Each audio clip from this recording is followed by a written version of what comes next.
है गई माजा खूब लूटी है सुता के अपना कोरा माजा खूब लूटी है सुता के अपना कोरा ताबे पटाले कोनो डीजे वाला छौरा ताबे पटाले कोनो डीजे वाला छौरा डीजे सोनू कुशवाहा कहाँ बाजार मोतिहारी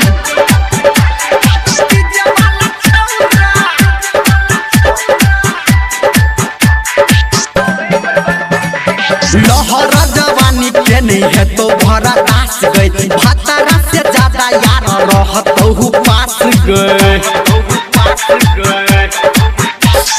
लहरा जवानी के नहीं है तो भरा दास गए भतरा से ज्यादा यार रहत हूँ पास गए सारी दे तो नया नया पायल दू जोरा सारी दे तो नया नया सारी दे तो नया नया पायल दू जोरा सारी दे तो नया नया पायल दू जोरा ताबे पटाले कोनो डीजे वाला छौरा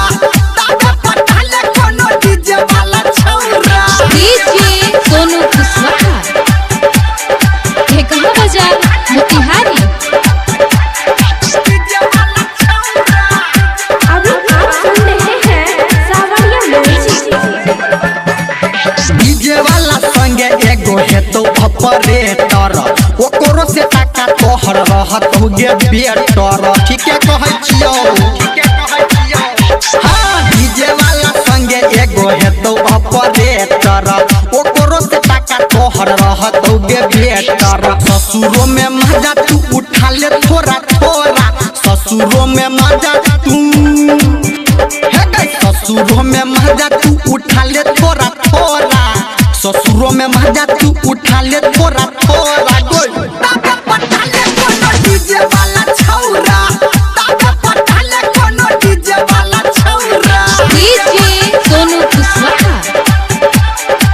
कहाँ बाजार मोतिहारी